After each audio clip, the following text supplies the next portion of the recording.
اب ایک ملک کے قواعد و ضوابط ہوتے ہیں، قوانین بھی تو قواعد و ضوابط میں آتے ہیں، جو باقی چیزیں ہیں تمام جو قواعد و ضوابط ہیں وہ آتے ہیں معاشرے، ماحول ان چیزوں سے بدلتے آئے ہیں۔ آپ انسان کی تاریخ اٹھا لے، آپ کو بے شمار مثالیں مل جاتی ہیں۔ میں ابھی حال ہی میں بتا دیتی ہوں، کینیڈا میں پیچھے چند برس، مطلب 2 سال ہوئے ہیں، میریوانا جو ہے لیگل قرار دی گئی ہے۔ اس سے پہلے اللیگل تھی، یہ قواعد و ضوابط میں تھے نا کہ جو میریوانا کے استعمال کرنے والے، بیچنے والے مجرم کی طرح انہیں ٹریٹ کیا جاتا تھا، باقاعدہ ان کو سزائیں ہوئیں۔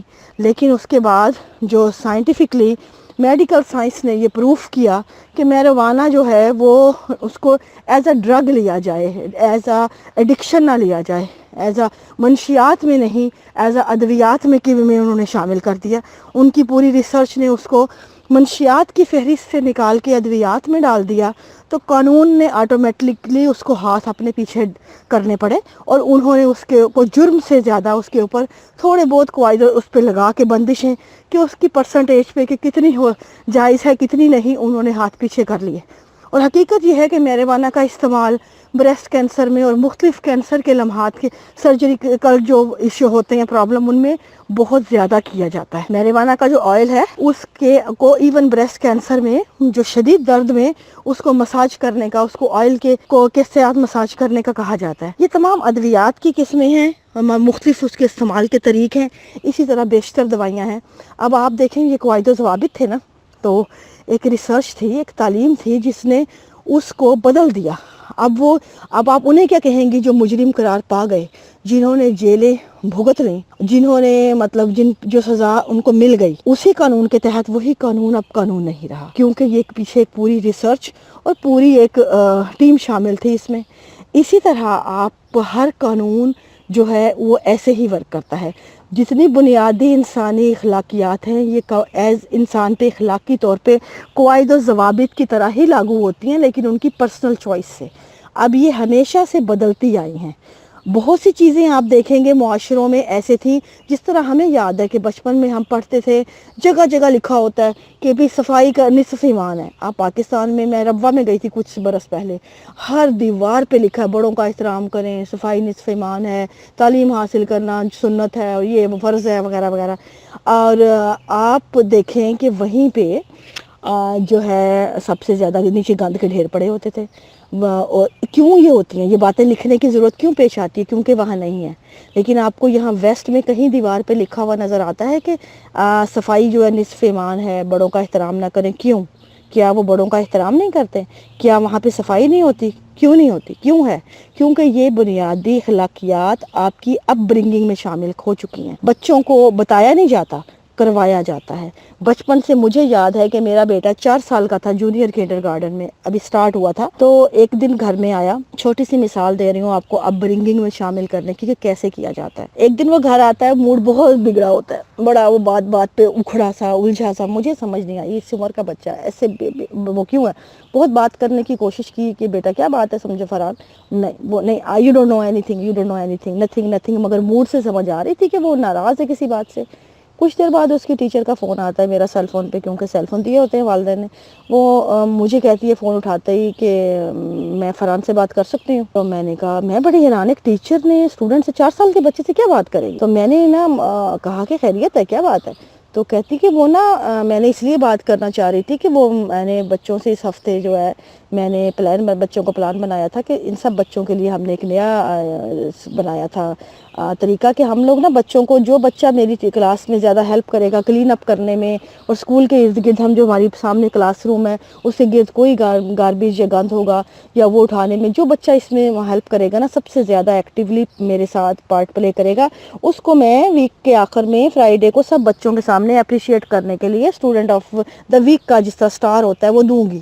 تو فرحان نے اس دفعہ میرے ساتھ سب سے زیادہ ہیلپ کی پورا ویک، اور اس کو میں نے اناؤنس بھی کیا صبح، اور میں نے اس کو شام کو ساری کلاس کے سامنے دینا تھا۔ تو وہ شام کو میں اتنی بیزی ہو گئی کہ اسٹاف میٹنگ آ گئی کچھ ایسی ایمرجنسی کہ میرے ذہن سے نکل گیا کہ وہ اس کو دینا۔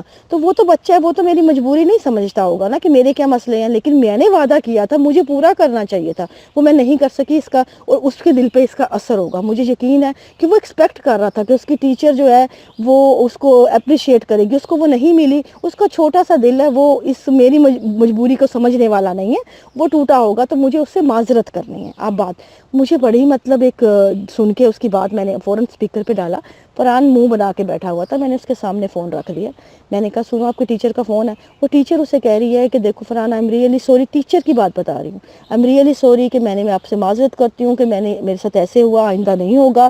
مجھے پتہ ہے کہ آپ جو ناراض ہو گئے مام ٹیچر سے, لیکن آپ ٹیچر بھی جو ہیں وہ سم ٹائمز ہم ایڈلٹ بھی جو ہیں وہ مسٹیک کر جاتے ہیں, وی آر ہیومن ٹو. مگر انسانوں میں جو ہوتا ہے سب سے بہتر بات وہ ہوتی ہے کہ جب آپ سے کوئی معافی مانگتا ہے, اسے معاف کر دینے میں, یہ جو معاف کرنے والا ہوتا ہے, فورگیو کرنے والا ہوتا ہے, وہ معافی مانگنے والے سے زیادہ بڑا ہو جاتا ہے. یہ آپ کو کا بگر ہارٹ شو کرتا ہے. تو اگر آپ مجھے معاف کر دو گے تو یو ول بی بگر دین می. آپ سوچیں ٹیچر کیا رہے گا, وہ ایک دم اس کی اسمائل آئی ہے چہرے پہ, اس نے کہا اٹس اوکے. پھر ٹیچر نے پرومس کیا کہ میں آپ کو کل یہ کروں گی, جیسے منڈے آئے گا تو منڈے کو کروں گی. اب سوچیں اتنی سی بات تھی نا, چھوٹی سی معمولی سی بات, ایک ٹیچر نے فون کیا, لیکن یہ بڑی بات ہے. بچے کی اپ برنگنگ کے حساب سے سوچئے کہ یہ بات اس کی لائف میں وہ گھر کر گئی. اس نے یہ دیکھا کہ میں بڑا ہوں, اور آج وہی بچہ ہے, آپ بات بے بات ذرا سا وہ معذرت بھی کرتا ہے, سوری بھی کرتا ہے, بات بھی کرتا ہے, کیونکہ یہ اس کی لائف کا حصہ بن گئی. کہ اس نے ٹائڈی اپ بھی کرنا ہے, اپنی کلیننگ بھی کرنی ہے, صفائی, مطلب یہ کہنے کی بات ہے. لیکن یہ ایسے شامل کی جانا پریکٹیکلی اس پہ, یہ ڈیفرنٹ چیزیں ہیں. اس طرح وہ اخلاقیات آپ کی زندگی میں شامل ہوتی ہیں. کہنے سے ایک بات یاد رکھیں, کہنے سے نہ قانون و ضوابط میں انسان کبھی رہا ہے نہ رہے گا. اس کی اخلاقیات کو اپنی زندگی میں ایسے شامل کرنے سے وہ انسان گرو ہوتا ہے شعوری سطح پہ, وہ اس کی پارٹ آف لائف بن جاتا ہے. ہم نے اس پہ تو کبھی نوٹس نہیں لیا. قواعد و ضوابط انسان کو باؤنڈ نہیں کرتے. اس کی مثال یہ ہے کہ ویسٹ میں آپ دیکھیں گے, باہر جتنے لوگ رہتے ہیں, باہر کے علاقوں میں جو ہماری مخصوص کمیونٹی سے باہر ہیں, وہ تمام قانون و ضوابط جو ہیں وہ توڑتے ہیں, وہ اس کا پاس کرتے ہیں. لیکن جہاں پہ اپنی میجورٹی کے علاقے میں آتے ہیں, وہ تمام قوانین توڑ رہے ہوتے ہیں. کہ کیوں؟ اب پاکستان, یہاں رہ کے لوگ بڑے با اخلاق رہتے ہیں, واپس پاکستان جائیں گے ویسی حرکتیں کر رہے ہوتے ہیں جیسے باقی. کیوں؟ کیونکہ قوانین سے آپ جیل کی طرح ایک بیڑیاں ڈال کے ان کو پابند تو کر دیتے ہیں جو وقتی ہوتا ہے, لیکن اگر آپ نے مستقل کرنی ہے تو آپ قانون و ضوابط میں نہیں کریں گے, آپ ان کی اپ برنگنگ میں شامل کریں گے, اور اپ برنگنگ میں ان کی گروتھ کریں گے پریکٹیکلی. تو وہ آٹومیٹکلی وہ انسان جو ہے وہ ڈیولپ ہو کے بہتر شعوری سطح پہ ہو جائے گا. سمپل بات اتنی ہے. ہم انسان ہیں, جانور نہیں ہے کہ بیڑیوں میں قید کریں. قوانین ضوابط یہ ایسے نہیں کام ہوتا. ہاں ان جگہوں پہ قوانین ہوتے ہیں معاشروں میں جہاں ایک گروہ کی صورت میں آپ رہتے ہیں, وہاں پہ جب کسی کا حق مارتا ہے وہاں پہ آپ وقتی طور پہ اس قانون سے ٹریٹ کرتے ہیں. لیکن اگر آپ نے مستقل طور پہ کرنا ہے تو حل قوانین نہیں ہے, آپ کی اپ برنگنگ ہے. اسی کی میں آپ کو دوسری مثال دے دیتی ہوں کہ یہاں پہ ہمارے بچوں کے اسکولوں میں چھوٹی عمر سے, مطلب جو جونیئر کنڈر گارڈن سینئر میں, کینیڈا میں, مجھے باقی ممالک کا نہیں پتہ, کینیڈا کی تعلیمی نظام کے اندر پچھلے چند سالوں سے انہوں نے ایسا طریقہ بنایا ہے کہ ہر بچہ جو ہے, چھوٹا بچہ, یہ 6 ماہ میں ایک باکس تیار کرتے ہیں. ہر 6 ماہ میں ہر کلاس ایک باکس, بچے وہ اپنی چھوٹی چھوٹی چیزیں جو پسند کی ہوتی ہیں نا, کوئی جو ہے اپنی پاکٹ منی سے کوئی ساکس لے آیا, کوئی شرٹ لے آیا, کوئی خود اپنا ٹوائے لے آیا, کوئی کچھ جس طرح کی چھوٹی چھوٹی بکس ہے جو نہیں آپ پڑھتے, وہ لا کے ایک باکس تیار کرتے ہیں 6 ماہ میں وہ بچے. اور وہ بچے باکس تیار کرنے کے بعد ان کو پیک بھی خود کرتے ہیں, ڈیکوریٹ بھی کرتے ہیں, اور وہ اس کے بعد اس کے اوپر لکھتے بھی خود ہیں ایڈریس. اور وہ جاتا ہے سکھ چلڈرن ہسپتال, جو یہاں پہ انٹرنیشنلی عالمی سطح پہ دنیا جو ہے کینیڈا کا بہترین ہسپتال ہے جو صرف بچوں کے لیے ہے.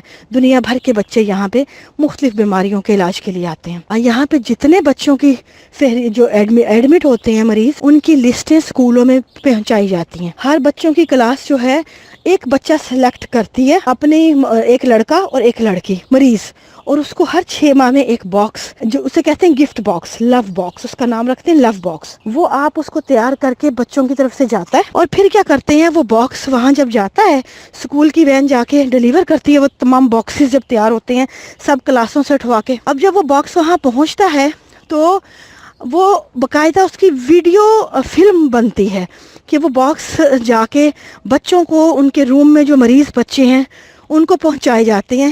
ہسپتال کا سٹاف جو ہے سامنے کھڑا ہو کے فلم کرتا ہے, وہ بچہ باکس کھولتا ہے اور اس کے چہرے کی چھوٹے چھوٹے تاثرات جو ہے وہ فلم بند کر کے لائیو جو ہے ادھر کے بچوں کو دکھائے جاتے ہیں. یہاں کے بچوں کو جب وہ خوشی سے اچھل رہا ہوتا ہے، آپ سوچیں ہسپتال میں بچہ ہے، مختلف مریض بچہ، اس کو وہ چیزیں ملی، چھوٹے چھوٹے لیٹر لکھے ہوئے کہ آپ کی وشز لکھی ہوئی، اور وہ جب کھولے گا، وہ پڑھے گا، اس پہ رسپانس کرے گا. وہ ادھر کے بچوں کو اس سے کیا ہوتا ہے کہ ان میں انسانیت ڈیولپ ہوتی ہے. انہیں بچوں کا پتہ ہے کہ ہمارا ایک تعلق ہے، اس بچے سے بیمار ہے، ضرورت مند ہے، اور ہم نے اس کی مدد کی ہے. ان میں بھی وہ احساس پیدا ہوتا ہے اور اس بچے کا بھی ان سے لنک بنتا ہے. اب وہ یہاں سے پھر وہ جو تھینک یو کا کرتا ہے وہ ان بچوں تک آتا ہے. بچوں میں مزید جذبہ پیدا ہوتا ہے کہ ہم نے اب اگلا باکس کے لیے کون سے بچے لینے ہیں. اب یہ اس پوری مطلب جو اپ برنگنگ کا یہ جو طریقہ ہے، اس نے کیا میں دیکھا، میں نے ذاتی طور پہ آپ بتاؤں کہ میں نے یہ پریکٹیکلی میں نے یہ چیزیں دیکھی ہیں. ہمیں بتایا جاتا تھا کہ ضرورت مند کی مدد کرو، کتنے لوگ کرتے ہیں، لیکن یہ اس سے کیا ہوا کہ اب میرے یہاں کووڈ کا ٹائم تھا نا، مجھے نہیں پتا لیکن میری بچیاں پارٹ ٹائم جاب کرتی ہیں، بڑی بیٹیاں دونوں، اپنی پاکٹ منی سے وہ جو ہیں باقاعدہ کووڈ ریسرچ کے لیے مسلسل پیسے کٹوا رہی ہیں. ان کے لیٹر گھروں میں آئے ہیں جو کووڈ ریسرچ ٹیموں کی طرف سے. تو مجھے پتہ لگا ہے کہ یہ بچیاں تو مسلسل اپنی پاکٹ منی جو ہے وہ دے رہی ہیں، اپنی مطلب پاکٹ ارننگ جو ہے، اس کے چیک جو ہیں وہ وہاں جا رہے ہیں کووڈ کے لیے. کیوں؟ کہ میں نے تو نہیں کہا، نہ میں نے ان کو کسی طرح کی ترغیب دی کہ آپ کو یہ کرنا ہے. ان کو پتہ تھا ایک شہری ہونے کی حیثیت سے، ایک انسان ہونے کی حیثیت سے، کہ یہ دنیا پہ عالمی سطح پہ ایک ٹف ٹائم ہے، ہر بندہ بھگت رہا ہے، ہم میں استطاعت ہے، ہمیں آگے بڑھ کے اپنا فرض ادا کرنا ہے. یہ میں نے تو نہیں بتایا، میں نے تو کبھی ایک دفعہ نہیں کہا، لیکن کہاں سے آیا یہ جذبہ؟ یہ ان کی اپ برنگنگ ہے. یہ سیدھی بات ہے، یہ ہر جگہ سے ہوتی ہے. جب میں بھی کرتی ہوں، یہاں سے کروں گی، باقی لوگوں کو بھی وہ کرتے دیکھیں گے، اپنے عزیزوں کو، وہ ان کے اسکولوں میں سے بھی ایسے ان کو پریکٹیکل کروائے جائیں گے، وہ آٹومیٹکلی ان کی گروتھ کا پارٹ بن جائے گی. اس کے لیے کوئی قانون، کوئی اخلاقی ضابطوں کی ضرورت نہیں ہے. مجھے کہنے کی ضرورت نہیں ہے کہ بیٹا آپ نے یہ کام کرنا ہے. وہ کر رہے ہیں اور میرے لیے فخر ہے. تو یہ باتیں میں بتا رہی ہوں، یہ چیزیں قانون و ضوابط سے نہیں ہوتی کبھی بھی. یہ قانون و ضوابط ہمیشہ ٹیمپریری حق ہوتا ہے، وقتی حل ہے. آپ نے اگر مستقل حل چاہیے تو آپ کو اپنی اپ برنگنگ کا طریقہ کار بدلنے پڑتے ہیں. اس کا کوئی تعلق تربیت سے نہیں ہے، انسانی نفسیات سے ہے. پرابلم یہ ہے کہ ہم لوگ ان چیزوں کو تربیت سے جوڑ دیتے ہیں، جو کہ ہماری بدقسمتی ہے. اگر یہ تربیت کا عنصر ہوتا تو پھر نبیوں پیغمبروں کے بچے جو ہیں نا وہ فرشتے ہوتے، کیونکہ ان سے بہتر وہ دوسروں کی تربیت کرتے آئے تو وہ اپنے بچوں کی کیوں نہ کر سکے. تو یہ بات سب سے بڑی مثال ہے کہ جب ان کے گھروں کے اندر یہ رہی مثالیں، تو اس میں تربیت کا عنصر نہیں ہے، اس میں انسانی نفسیات کا عنصر ہے.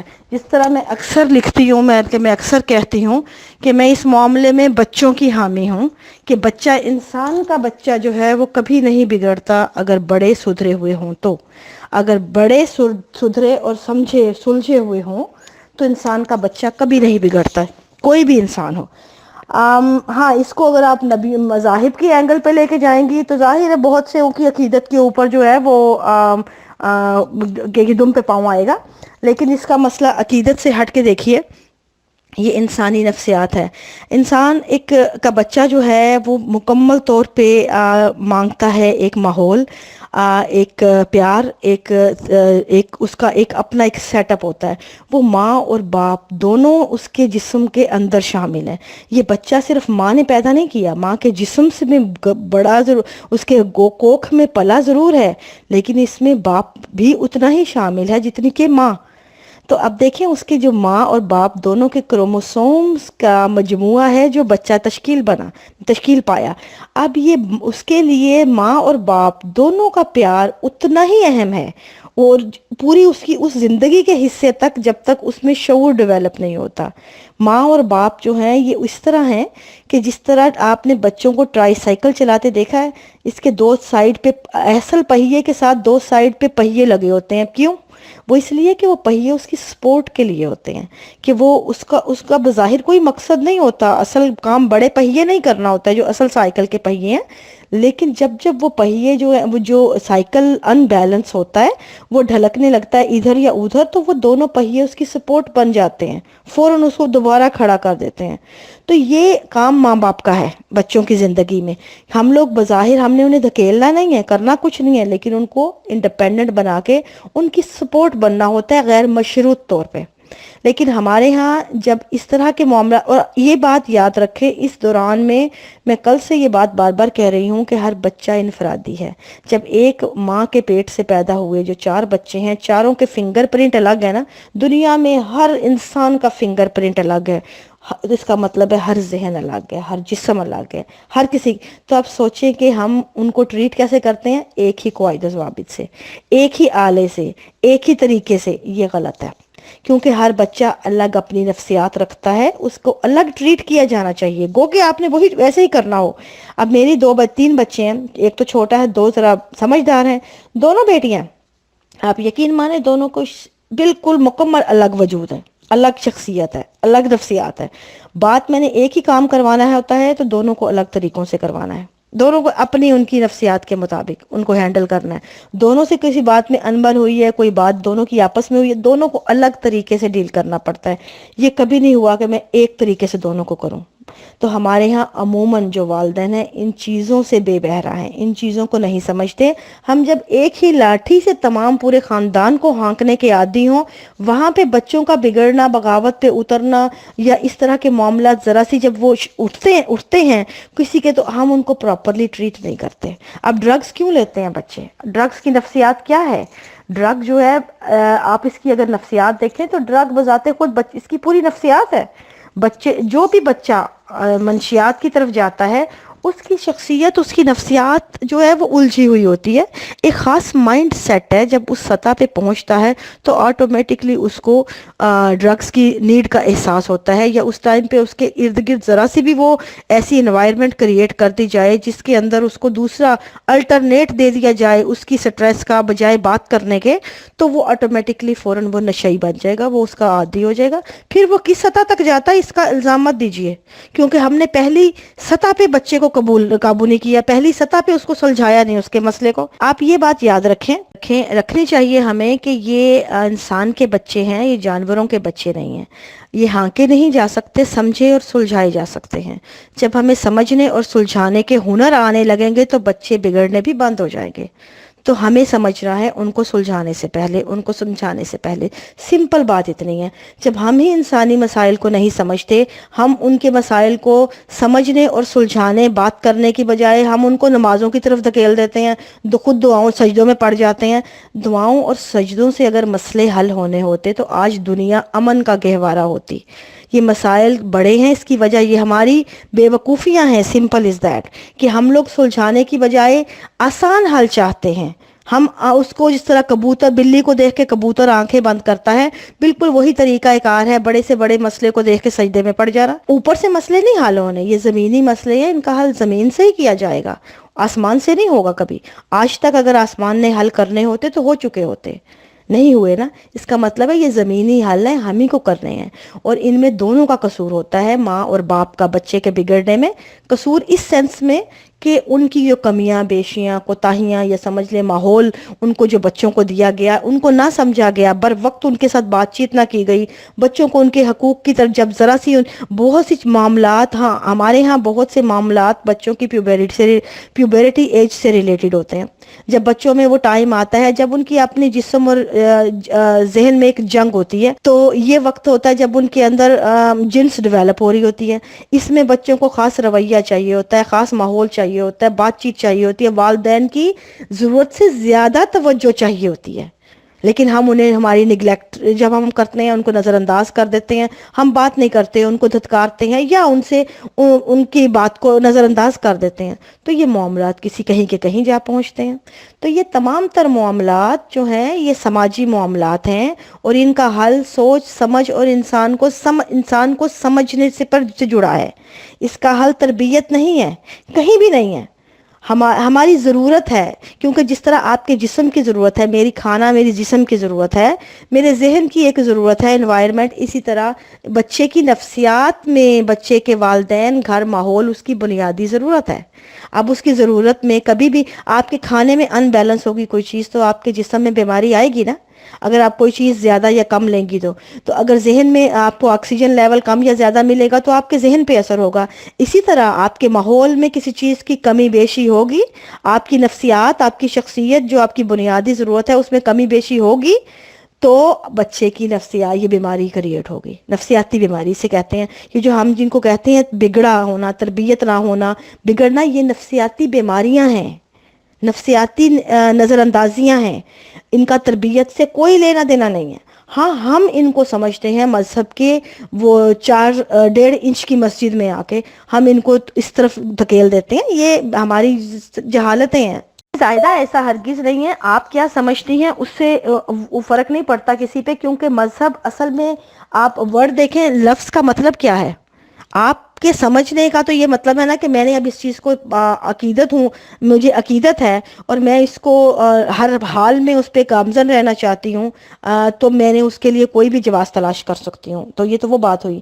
لیکن اگر آپ اس کا لفظی معنی دیکھیں لغت میں تو کیا بنتا ہے؟ راستہ، چلنے کا راستہ۔ تو راستہ کیا ہوتا ہے؟ راستہ آپ کا اپنا ہے، میرا اپنا ہے، ہر کسی کا اپنا ہے۔ راستے پہ چلا جاتا ہے، کسی کو چلایا نہیں جاتا۔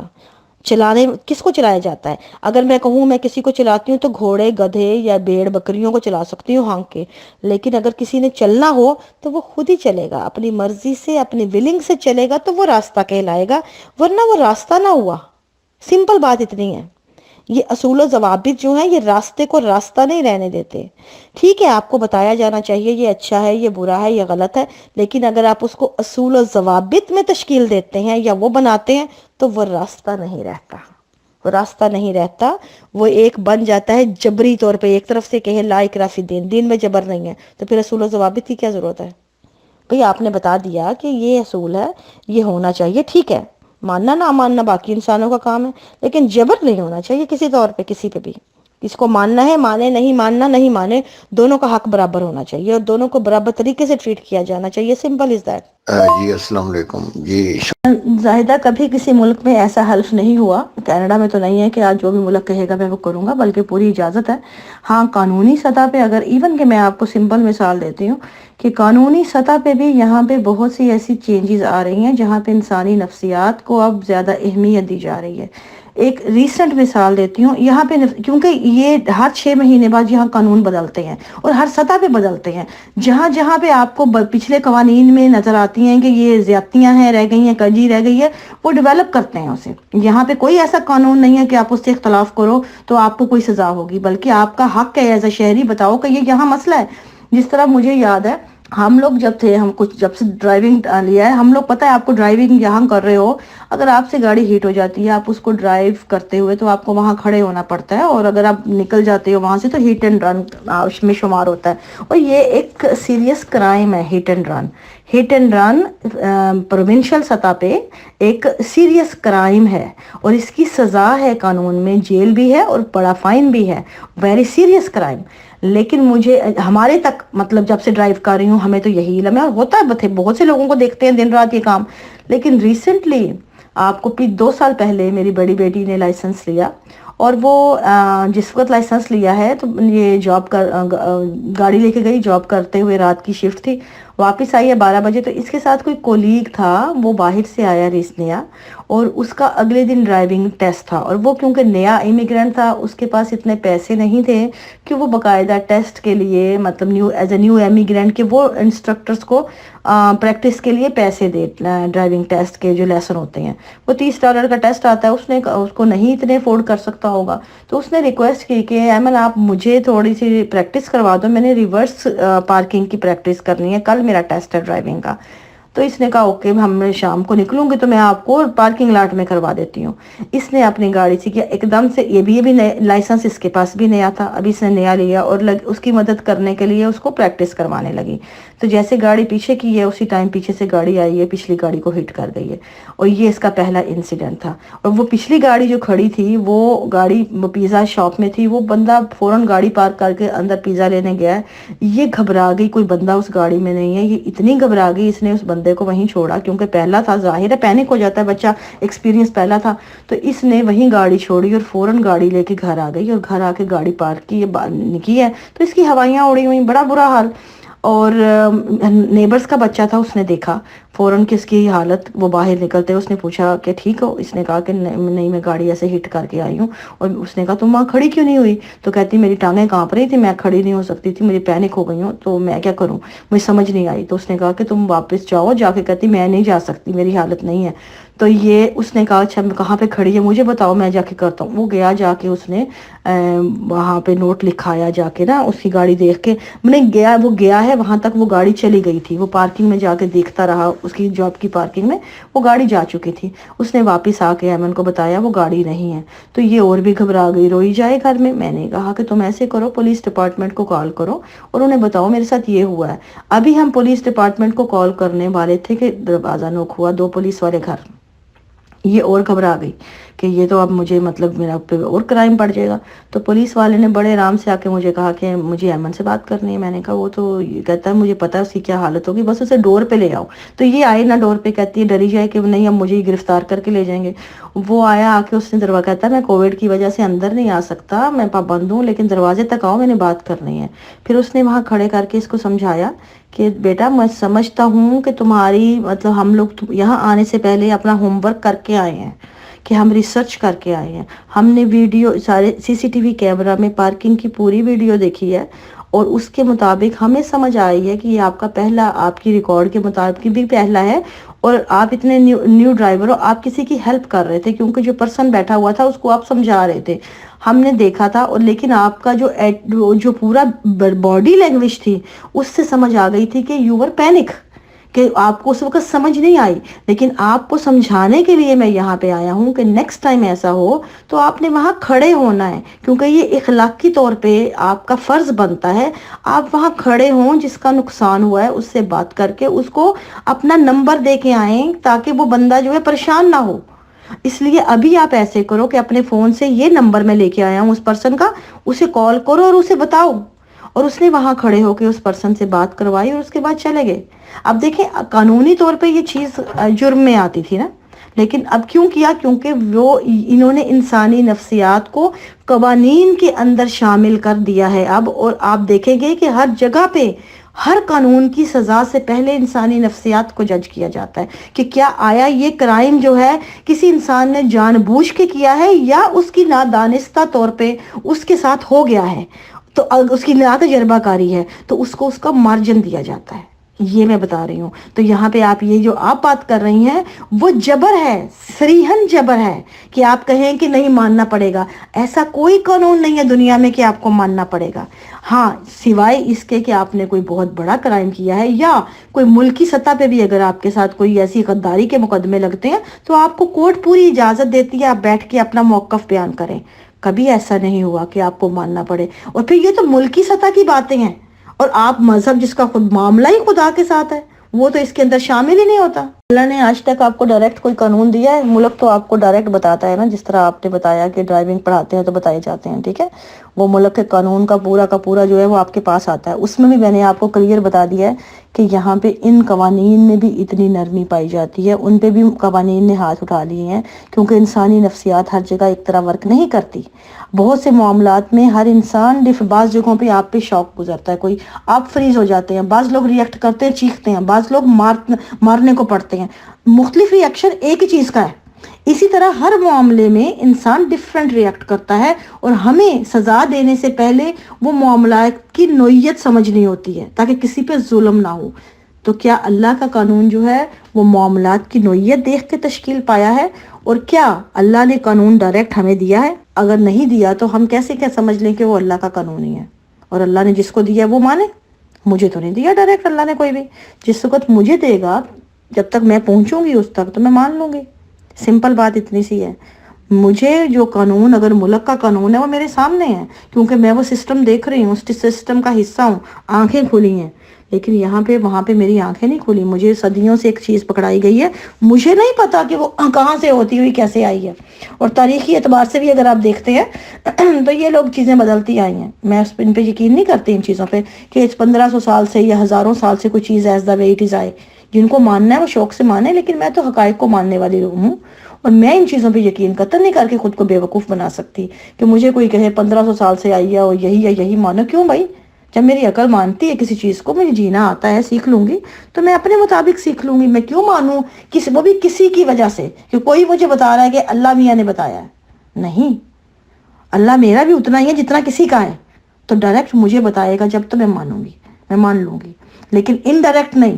مجھے کوئی ٹھیکیداری یا وہ نہیں پسند کہ نہ مجھے چاہیے کہ مجھے کوئی اللہ کا دربان بن کے میرے اوپر مسلط ہو اور مجھے کہے کہ یہ اللہ نے تمہارے لیے بتایا ہے. اگر اس کا اللہ اتنا ہے تو میرا کیوں نہیں؟ مجھے بھی اس تک پہنچنا ہے، اللہ سے اتنا تعلق بنانا ہے تاکہ اللہ ڈائریکٹ مجھے کہے. جس دن ڈائریکٹ مجھے کہے گا اور میں نہ مانوں گی تب میری پکڑ ہو. یہ نہیں کہ انڈائریکٹ میسج بھجوانے کے بعد اللہ مجھے سزا دے، یہ تو ویسے ہی ناانصافی ہے.